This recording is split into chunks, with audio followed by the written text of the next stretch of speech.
بسم الله الرحمن الرحیم. الحمد لله والصلاة والسلام على رسول الله و علی آله و اصحابه اجمعین و من تبعهم بإحسان إلی یوم الدین. دوستان عزیز، بینندگان گرامی، السلام علیکم و رحمت الله و برکاته. ما در رابطه با قرآن و جهان صحبت میکنیم. قرآن و جهان این دو واژه است که هر یک برای خود معنا و مفهوم خاصی دارد.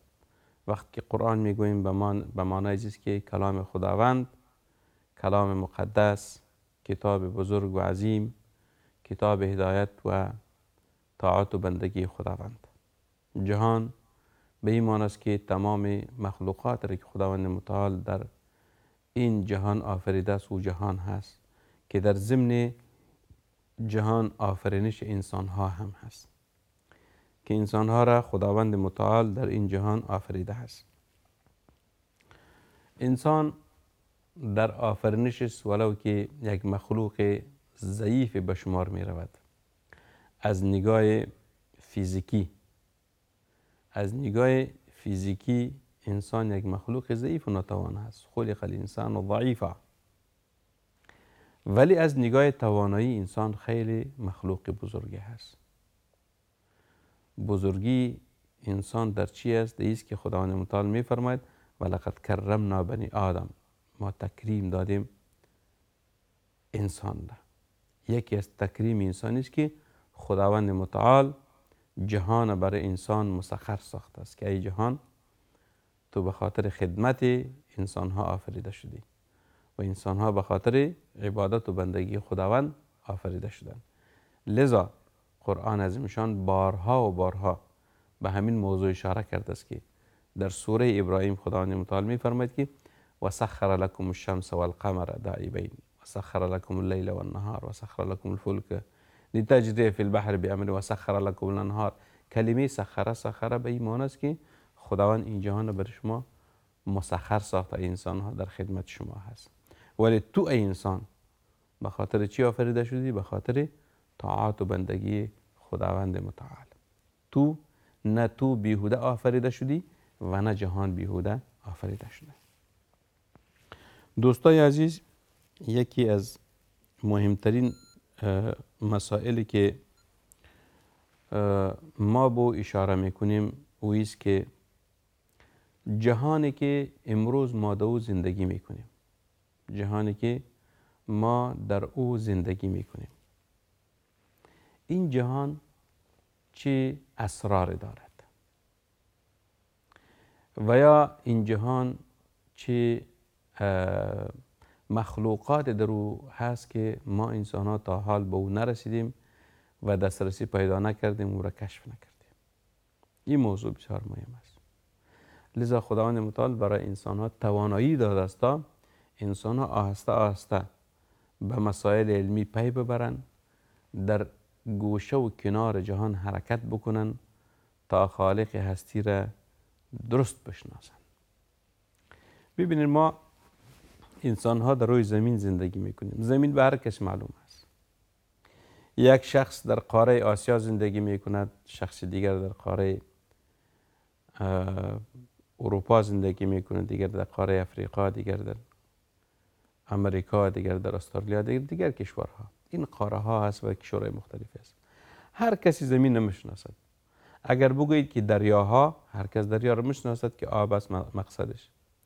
بحرها همون آبهای بسیار زیاد است که در اونجا کشتی ها حرکت میکنند. خشکه یا بر، این هم هر کس میشناسد. جنگلات، درختها هر کس میشناسد. کوه ها هر کس میشناسد. این مخلوقات است که خدا در زمین آفریده است. آب است، کوه ها هست، نباتات است و در روی زمین انسان ها هست، حیوانات است، پرنده ها هست، حشرات است و دیگه مخلوقاتی که ما اونها را میبینیم و یا نمیبینیم. این زمین هست. ولی چیزی که از ما انسان ها پنهان هست کائنات فضایی هست. کائنات فضایی هست. فضا چی را میگوید؟ فضا همین ساحه را میگوید که بین زمین و آسمان قرار دارد. از آسمان پایین، از زمین بالا، این فضا هست. در بین این فضا خداوند چی را آفریده؟ بزرگترین مخلوقی را که ما او را به چشم میبینیم به نزد ما آفتاب هست، خورشید. دیگرش مهتاب هست. آفتاب در روز طلوع می کند، مهتاب در شب طلوع می کند. و بغیر این دو چیز ما در شب ستاره ها را می بینیم. ستاره خیلی کوچک ولی به شکل روشن چی می کند؟ در شب نمایان می شوند ستاره، همانند چراغ ها.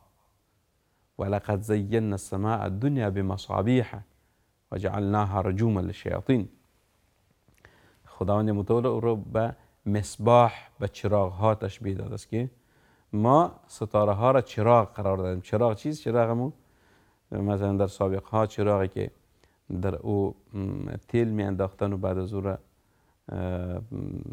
روشن میکردن، ساحه را چی می ساختن؟ روشن می ساختن. این چراغ بود. ولی خداوند متعال مصابیح یعنی جمع مصباح هست. مصباح چراغ میگوید.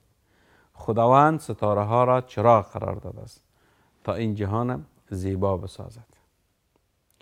حال سوال در اینجاست که این ستاره هایی که به نزد ما کوچک معلوم می شود چقدر حجم دارد، مسافش چقدر است، از ما چقدر دور هست. این موضوع بسیار مهم هست.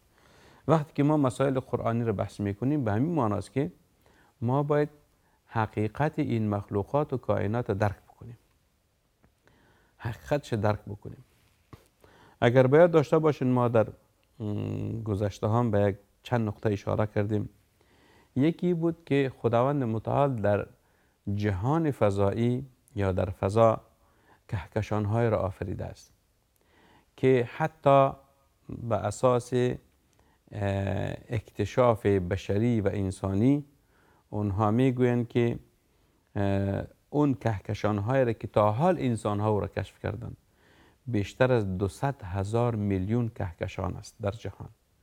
بیشتر از 200,000 میلیون یعنی 200 میلیارد کهکشان هست و در هر کهکشان میلیون ها ستاره قرار دارد. نه تنها میلیون ها بلکه میلیاردها ستاره قرار دارد. مثلا یک کهکشان است که به نام درب تبانه یاد می شود. در همین کهکشان علما می گویند که بیشتر از 30 میلیارد ستاره وجود دارد. بیشتر از چی؟ 30 میلیارد ستاره وجود دارد. این تقریبا دو کشفیات بشری و انسان هاست که او به او دسترسی پیدا کرده است.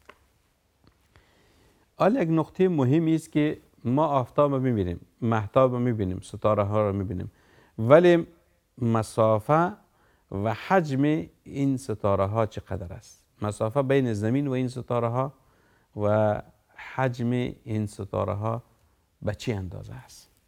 مثلا حجم زمین میلیون کیلومتر مکعب می باشد. میلیون یعنی 1 میلیارد. حجم چیست؟ حجم زمین هست. حجم زمین 1 میلیارد متر مکعب می باشد، کیلومتر مکعب. آفتاب و خورشید نسبت به زمین، آفتابی که ما میبینیم نسبت به زمین 1,300,000 بار بزرگتر هست. 1,300,000 یعنی 1,300 یعنی 1,300,000 میلیون بار بزرگتر است از چی کرده؟ از زمین کرده. آفتاب یعنی تقریبا حجم زمین و آفتاب هست. مسافه بین آفتاب و زمین چقدر است؟ یعنی آفتاب از ما چقدر دور هست؟ آفتاب از ما چقدر دور هست؟ 156 میلیون کیلومتر از ما دور می باشد آفتاب. 156 میلیون کیلومتر آفتاب از ما انسان ها دور است. چقدر مسافه است؟ شما اگر کشورها را مقایسه کنین، از یک کشور تا دیگر کشور، حتی در داخل کشور بزرگترین مسافش ممکن به 10,000 کیلومتر برسد. یک کشور تا کشور دیگر 10,000 کیلومتر. یا خود این کشور خیلی بزرگ است، اگر طولش هم حساب بکنن یا عرضش شاید به 10,000 کیلومتر برسد. اما مسافه بین زمین و آفتاب که علما رقم زدن و تخمین زدن میگویند که 156 میلیون کیلومتر می باشد. 156 میلیون کیلومتر می باشد. این مسافه بین آفتاب و زمین هست. یک ستاره از ستاره های برج عقرب گنجایش زمین و آفتاب را با وصف مسافه هر دو را دارد. و ستاره است به نام منکب جوزا که حجم آن نسبت به آفتاب تقریبا 100 میلیون برابر بزرگتر است. سبحان الله. یعنی یک همین ستاره که به نام منکب جوزا یاد می شود، این نسبت به آفتاب 100 میلیون بار بزرگتر است. 100 میلیون بار از آفتاب کرده بزرگتر است. ما گفتیم که آفتاب از زمین کرده چقدر بزرگتر است؟ 1,300,000 بار بزرگتر است آفتاب از زمین کرده. ولی منکب جوزا که است نسبت به آفتاب 100 میلیون بار بزرگتر است. 100 میلیون بار بزرگتر است. لذا خداوند متعال در قرآن عظیمشان چی میفرماید؟ میفرماید که ولقد زینا السماء الدنیا بمصابیح و جعلناها رجوما للشیاطین. و همچنین خداوند متعال در سوره زاریات میفرماید والسماء بنیناها بأید و انا لموسعون. هدف ما از یاد این معلومات چی هست دوستا؟ آفتاب از زمین بزرگتر است و بعضی ستاره ها از آفتاب میلیون ها بار بزرگتر است. این همون مخلوقات است که در این هستی وجود دارد، در این جهان وجود دارد. ما انسان ها تا حال نتوانستیم که به تمام کائنات فضایی دسترسی پیدا بکنیم یا معلوماتی به دست بیاریم. خیلی معلومات کوچک انسان ها توانستند که توسط تلسکوپ های بسیار بزرگی او را چکنن کشف بکنن. تعداد ستاره ها، تعداد کهکشان ها، مسافات بین زمین و بعض ستاره ها و آفتاب و مهتاب، این بسیار یک معلومات کم و کوچکی است. اما این جهان پهناور، خصوصا کائنات مخلوقاتی که در فضا هست، تا حال انسانان نتوانستند که همش را بدانند و همش را درک بکنند. لذا دوستان عزیز، این تقریبا حجم و مسافات ستاره ها و آفتاب و زمین بود. آیه که خدمت شما تلاوت کردم دوستا، ببینین خداوند متعال می فرماید ولقد زینا السماء الدنیا بمصابیح و جعلناها رجوما للشیاطین. فکر میکنم که این آیت در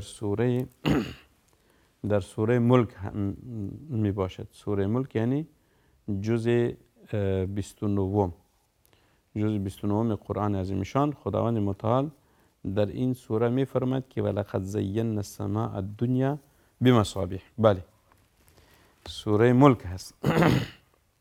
سوره ملک است، آیه 5.